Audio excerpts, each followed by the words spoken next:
ಹಾಗೆಯೇ ಮೊನ್ನೆ ಮನೆಗೆ ನೆಂಟರು ಬರ್ತಾರೆ ಅಂತ ಹೇಳಿಬಿಟ್ಟು ಸಂಜೆ ಬರ್ತಾರೆ ಅಂತ ಹೇಳಿದ್ರು. ಇನ್ನು ಸಂಜೆ ಹೊತ್ತು ನಮ್ಮ ಕಡೆ ನಾನ್ ವೆಜ್ಜು ಅಂದರೆ ಮಟನ್ನ ಸಂಜೆ ಹೊತ್ತು ಅಂದರೆ ನನಗೆ ಅಷ್ಟು ಇಷ್ಟ ಆಗಲ್ಲ, ಕ್ವಾಲಿಟಿ ಸಿಗಲ್ಲ ಅಂತ ಅಂದ್ಬಿಟ್ಟು. ಹಾಗಾಗಿ ಮಕ್ಕಳು ಕೂಡ ಕೈಮಾ ತಿನ್ನಬೇಕು ಅಂತ ಆಸೆ ಪಡ್ತಾ ಇದ್ರು. ಇನ್ನು ಮಟನಲ್ಲಿ ಬಿಟ್ಟರೆ ಇನ್ನೇನು ಚಿಕನಲ್ಲೇ ಮಾಡಬೇಕು. ನಾನು ಯಾವತ್ತೂ ಚಿಕನಲ್ಲಿ ಟ್ರೈ ಮಾಡಿರಲಿಲ್ಲ. ಲಾಸ್ಟ್ ಟೈಮ್ ಒಂದ್ಸಲಿ ಟ್ರೈ ಮಾಡಿದ್ದೆ, ಸಕ್ಕತ್ತಾಗಿತ್ತು. ಹೇಗೂ ಚೆನ್ನಾಗಿತ್ತಲ್ಲ, ಅದನ್ನೇ ಮಾಡೋದ್ರಾಯ್ತು. ಮಕ್ಕಳು ಇಷ್ಟಪಟ್ಟು ತಿಂತಾರೆ. ಬೈಲರ್ ಕೋಳಿನೇ ತಂದುಬಿಡಿ, ಸಾಂಬಾರನ್ನೇ ಮಾಡಿಬಿಡ್ತೀನಿ. ಯೂಶಲಿ ನಾವು ಯಾವಾಗಲೂ ಸಾಂಬಾರು ಮಾಡ್ತಿರಲ್ಲ ಬೈಲರ್ ಕೋಳಿ. ಈಗ ಒಂದು 2 ಸತಿ ಲಾಸ್ಟ್ ಟೈಮ್ ಒಂದ್ಸತಿ ಮಾಡಿದೆ, ಸಕ್ಕತ್ತಾಗಿತ್ತು. ಅದೇ ಥರ ಮಾಡಿಬಿಡೋಣ, ತುಂಬ ಚೆನ್ನಾಗಿರುತ್ತೆ.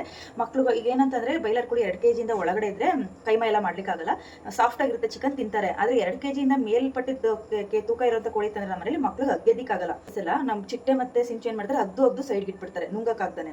ಅದಕ್ಕೆ ಏನಾದ್ರು ದಪ್ಪ ಕೋಳಿ ತಂದರೆ ಕೈಮಾ ಮಾಡೋಣ, ಇಲ್ಲಾಂದ್ರೆ ಹಂಗೇನೆ ಸಾಂಬಾರು ಥರನೇ ಒಂಥರ ಗಟ್ಟಿ ಗೊಜ್ಜು ಥರ ಮಾಡೋಣ ಅಂತ ಅನ್ಕೊಂಡೆ. ನೋಡಿದ್ರೆ ಇವರು 2 kg 100 ಗ್ರಾಮ್ ಏನೋ ಇತ್ತು ಅಂತ ತಂದಿದ್ರು. ಅದಕ್ಕೆ ಏನು ಮಾಡಿದೆ, ವೈಟ್ ಪೀಸಸ್ನೆಲ್ಲ ಹಾರಿಸಿ ಕೈಮಾ ಕಟ್ ಮಾಡಿಸ್ಕೊಂಡು ಬಂದುಬಿಡಿ, ಜಾಸ್ತಿ ತೂಕ ಇರೋದಾದರೆ. ಇಲ್ಲಾಂದ್ರೆ ಹಂಗೆ ಬನ್ನಿ ಅಂತ ಹೇಳಿದೆ. ಅದಕ್ಕೆ ಕೈಮಾ ಕಟ್ ಮಾಡಿಸ್ತೀನಿ ಕಣಮ್ಮ, ಕಮ್ಮಿ ತೂಕದ ಕೋಳಿಗಳು ಯಾವೂ ಇಲ್ಲ ಅಂತಂದ್ರು.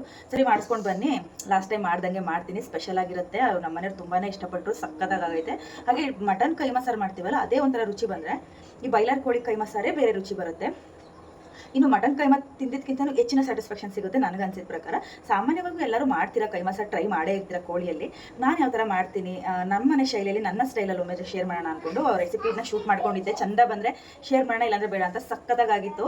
ಅದಕ್ಕೆ ಅದನ್ನೆಲ್ಲ ಹೇಗೆ ಪ್ರಿಪರೇಷನ್ ಮಾಡಿಕೊಂಡು ಬೈಲರ್ ಕೋಳಿ ಕೈಮಾನ ಸಾಂಬಾರನ್ನ ಹೇಗೆ ಮಾಡಿದೆ ಅಂತ ನೀವು ನೋಡ್ಬೋದು. ಸಕ್ಕತ್ತಾಗಿರುತ್ತೆ, ಒಮ್ಮೆ ಟ್ರೈ ಮಾಡಿ.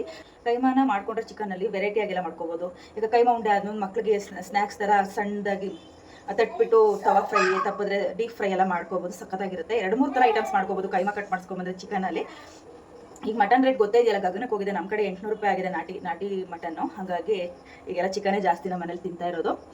ಹಾಗಾಗಿ ನಾನು ಇವತ್ತು ಚಿಕನ್ ಕೈಮಾ ಸಾರು ಮಾಡಿದ್ದೆ ಮೊನ್ನೆ, ಅದನ್ನು ಶೇರ್ ಮಾಡೋಣ ಅಂದ್ಕೊಂಡು ಇಂಟ್ರೋ ಕೊಡ್ತಾ ಇದ್ದೀನಿ.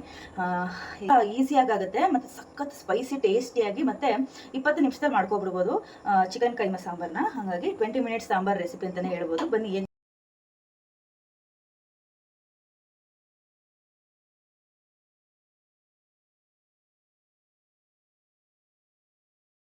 ಹಾಗೆ ಮೊದಲಿಗೆ ನೋಡ್ಬೋದು, ಮಟನ್ ಸ್ವಲ್ಪ ಎತ್ತಿಟ್ಕೊಂಡಿದ್ದೀನಿ, ಮೂಳೆ ಅಂಥದ್ದು.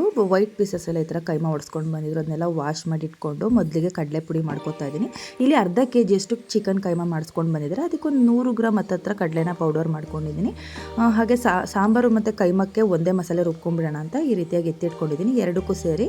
ಇದು ಬೇಗನೆ ಆಗುತ್ತೆ ಈ ಥರ ಮಾಡ್ಕೊಳ್ಳೋದ್ರಿಂದ. ಇಲ್ಲೊಂದು 4 ಈರುಳ್ಳಿ ಹಾಕ್ಕೊಡ್ತಾ ಇದ್ದೀನಿ.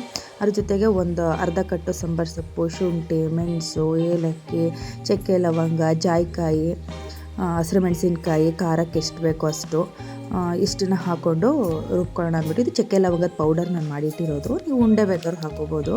ಹಾಗೆ ಇದ್ರ ಜೊತೆಗೆ ಸಾಂಬಾರು ಪುಡಿ, ಖಾರ ಪುಡಿ, ಮಟನ್ ಸಾರು ಪುಡಿ ಇರುತ್ತಲ್ಲ ಅದನ್ನು ಹಾಕ್ಕೊಂಡಿದ್ದೀನಿ. ಏಲಕ್ಕಿ 3 ಹಾಕ್ಕೊಂಡಿದ್ದೀನಿ, ನೋಡ್ಬೋದು. ಈಗ ಇವೆಲ್ಲವನ್ನು ಹಾಕ್ಕೊಂಡು ಸಣ್ಣಗೆ ಪೇಸ್ಟ್ ಮಾಡ್ಕೊಂಡು ಬಿಡೋಣ.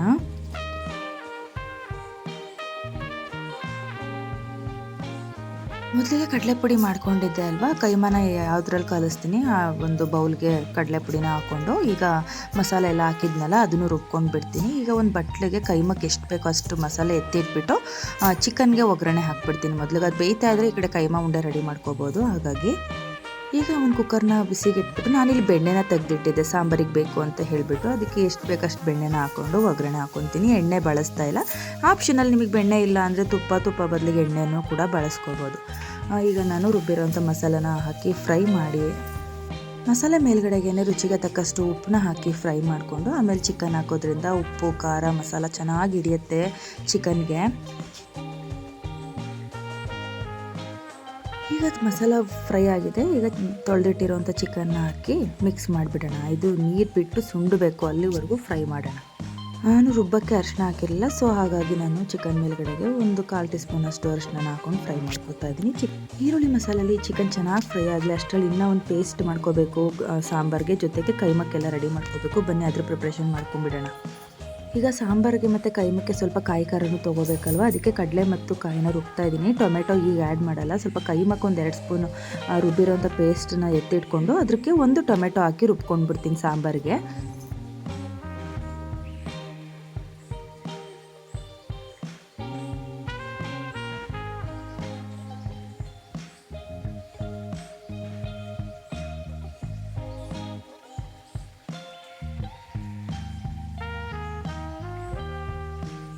ಈಗ ಕೈಮಕ್ಕೆ ರುಬ್ಬಿರೋ ಅಂಥ ಮಸಾಲೆ ಎರಡನ್ನೂ ಮಿಕ್ಸ್ ಮಾಡಿ ಸಪ್ರೇಟ್ ಇಟ್ಕೊಂಡು ಹಾಗೆ ಸಾಂಬಾರಿಗೆ ಈಗ ಟೊಮೆಟೊ ಹಾಕಿ ರುಬ್ದೆ ಅಲ್ವ ಕಾಯಿ ಖಾರನ ಅದನ್ನು ಸಹ ಒಂದು ಬೌಲಿಗೆ ಎತ್ತಿಟ್ಬಿಟ್ಟು ಈಗ ರುಬ್ಬಿರೋ ಅಂಥ ಜಾರಲ್ಲೇ ಕೈಮಾ ಹಾಕ್ಕೊಂಡು ಆ ಮಸಾಲ ಪೇಸ್ಟ್ ಮಿಕ್ಸ್ ಮಾಡಿದೆ ಅಲ್ವ ಅದನ್ನು ಹಾಕಿ ಉಪ್ಪು ಹಾಕಿ ರುಬ್ಕೊಳ್ಳೋದಷ್ಟೇ. ಖಾರದ ಪುಡಿ ಆಲ್ರೆಡಿ ಮಿಕ್ಸ್ ಮಾಡಿರೋದ್ರಿಂದ ಎಕ್ಸ್ಟ್ರಾ ಏನು ಹಾಕೋ ಅವಶ್ಯಕತೆ ಇರೋದಿಲ್ಲ. ಒಂದು ಸಲನೇ ರುಬ್ಕೊಂಡ್ಬಿಟ್ಟು ಈಗ ಸಪ್ರೇಟ್ ಮಾಡ್ಕೊಂಡ್ಬಿಟ್ರೆ ಈಸಿಯಾಗಿ ಮಾಡ್ಕೋಬೋದು. ಕೆಲವೊಬ್ಬರು ಕೈಮಕ್ಕೆ ಸಪ್ರೇಟ್ ಮಸಾಲೆ, ಮಟನ್ ಸಾಂಬಾರಿಗೆ ಸಪ್ರೇಟ್ ಮಸಾಲೆ ಹಾಕ್ತಾರೆ, ಅದು ಸ್ವಲ್ಪ ಟೈಮ್ ತೊಗೊಳುತ್ತೆ. ಆದರೆ ಈ ಥರ ಒಂದೇ ಮಸಾಲೆ ಹಾಕ್ಕೊಂಡು ರುಬ್ಬಿ ಸಪ್ರೇಟಾಗಿ ಮಾಡ್ಕೊಳ್ಳೋದ್ರಿಂದ ಈಸಿಯಾಗಿ ಮಾಡ್ಕೋಬೋದು, ಬೇಗನೂ ಮುಗ್ದೋಗುತ್ತೆ. ಈಗ ಕೈಮಾನ ಜಾರ್ಗೆ ಎಷ್ಟು ಬೇಕಷ್ಟು ಹಾಕಿ ಮಸಾಲೆ ಹಾಕ್ಬಿಟ್ಟು ಉಪ್ಪು ಹಾಕ್ಕೊಂಡು ತಪ್ಪಗೆ ರುಬ್ಕೊಬೇಕು.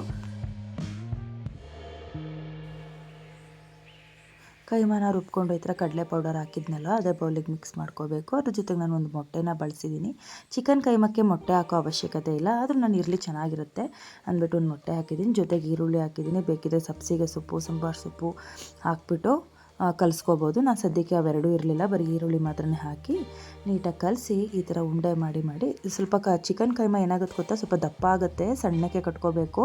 ಅದು ಬೆಂದಮೇಲೆ ಸ್ವಲ್ಪ ಅರಳ್ಕೊಳ್ಳುತ್ತೆ, ಹಾಗಾಗಿ ಸಣ್ಣದಾಗಿ ಮಾಡಿಕೊಂಡೆ. ಈಗ ಚಿಕನ್ ಚೆನ್ನಾಗಿ ಈರುಳ್ಳಿ ಖಾರದಲ್ಲಿ ಫ್ರೈ ಆಗಿದೆ ಅಲ್ವಾ, ಅದಕ್ಕೆ ಕಾಯಿ ನೀರು ಹಾಕಿ ಅದಕ್ಕೆ ಎಷ್ಟು ಬೇಕೋ ಅಷ್ಟು ನೀರು ಹಾಕಿ ಕುದಿಯೋಕೆ ಇಟ್ಟಿದ್ದೀನಿ. ಇದು ಒಂದು ಮಳ್ಳು ಬರ್ತೈತೆ ಅನ್ನುವಾಗಲೇ ಕೈಮಾ ಉಂಡೆ ಬಿಟ್ಬಿಡ್ತೀನಿ. ಈ ರೀತಿಯಾಗಿ ಉಂಡೆ ಮಾಡಿ ಇಟ್ಕೊಂಡೆ. ಹಾಗೆ ಸಾಂಬಾರು ಕೂಡ ಒಂದು ಕುದಿ ಬರೋಕ್ಕೆ ಶುರು ಆಯಿತು, ಆಗ ಕೈಮಾ ಉಂಡೆ ಬಿಡೋಕ್ಕೆ ಶುರು ಮಾಡಿದೆ. ಯಾಕೆಂದರೆ ಕಾಯಿ ನೀರು ಹಾಕಿ ಬೇಯಬೇಕಲ್ವ, ಅದು ಕೂಡ ಅದ್ರ ಜೊತೆ ಕೈಮಾ ಉಂಡೆ ಬಿಟ್ಬಿಟ್ರೆ ಎರಡು ಒಟ್ಟಿಗೆ ಬೆಂದ್ಕೊಳ್ಳುತ್ತೆ ಅಂದ್ಬಿಟ್ಟು. ಹಾಗೆಯೇ ಮಟನ್ ಕೈಮಕ್ಕಿಂತ ಚಿಕನ್ ಕೈಮಾ ಚೆನ್ನಾಗಿ ಒದಗಿ ಬರುತ್ತೆ ಅಂತ ಅನ್ನಿಸ್ತು ನನಗೆ. ಈ ರೀತಿಯಾಗಿ ನೋಡಿದ್ರೆ ಎಷ್ಟು ಚೆನ್ನಾಗಿ ಒಂದು ಉಂಡೆನೂ ಕೂಡ ಒಡೆದಿಲ್ಲ. ಕಡಲೆ ಪುಡಿನೂ ಕಮ್ಮಿ ಹಾಕಿದ್ದೀನಿ, ಮಟನ್ ಕೈಮಕ್ಕೆ ಹಾಕೋದ್ಕಿಂತನೂ ಕಮ್ಮಿನೇ ಹಾಕಿದ್ದೀನಿ. ಅಷ್ಟು ಚೆನ್ನಾಗಿ ಬಂದಿದೆ, ಎಷ್ಟು ಚೆನ್ನಾಗಿ ಮೇಲೆ ಉದುಗ್ ಬಂದಿದೆ ನೋಡ್ಬೋದು ನೀವು. ಈ ರೀತಿ ಒಮ್ಮೆ ನನ್ನ ಸ್ಟೈಲಲ್ಲಿ ಸಾಂಬಾರು ಮಾಡಿ ಸಖತ್ತಾಗಿರುತ್ತೆ. ಮಟನ್ ಕೈಮಾನ ಅಂತ ಕೇಳಿಬಿಡ್ತಾರೆ, ಬರೀ ಕೈಮಾ ಹಾಕಿದ್ರೆ ಮಟನ್ ಕೈಮಾನ ಅಂತಲೇ ಕೇಳ್ತಾರೆ, ಅಷ್ಟು ಚೆನ್ನಾಗಿರುತ್ತೆ, ಒಂದೇ ಹದದಲ್ಲಿ ಬರುತ್ತೆ. ಈಗ ಸಾಂಬಾರು ಒಂದು 10 ನಿಮಿಷ ಬೆಂದಿದೆ ಅಷ್ಟೇ, ಚೆನ್ನಾಗಿ ಸಾಂಬಾರು ರೆಡಿಯಾಗಿತ್ತು. ಈಗ ಸರ್ವ್ ಮಾಡೋಣ. ಹಾಗೆ ನಾನು ಕೂಡ ಟೇಸ್ಟ್ ಮಾಡಿ ಹೇಳ್ತೀನಿ ಹೇಗೆ ಬಂದಿದೆ ಅಂತ ಹೇಳ್ಬಿಟ್ಟು. ನನಗೆ ಮೇಯ್ನಾಗಿ ಇದು ಬಿಸಿ ಮುದ್ದೆ, ತೆಳ್ಳಗೆ ಮುದ್ದೆ ಮಾಡಿಕೊಂಡು ಊಟ ಮಾಡಲಿಕ್ಕೆ ಸಖತ್ತಾಗಿತ್ತು. ಜೊತೆಗೆ ಚಪಾತಿ, ಪರೋಟ, ಪೂರಿ, ಆಮೇಲೆ ಬಿಸಿ ರೈಸು, ಇಷ್ಟಕ್ಕೆ ಸಖತ್ತಾಗಿರುತ್ತೆ. ಜಾಸ್ತಿ ಕಾಂಬಿನೇಷನ್ ಮುದ್ದೆಗೆ ಅನ್ನಿಸ್ತು ನನಗೆ. ನೋಡಿ ಈ ಥರ ಸಾಂಬಾರು ಹದವಾಗಿ ಬಂದಿತ್ತು.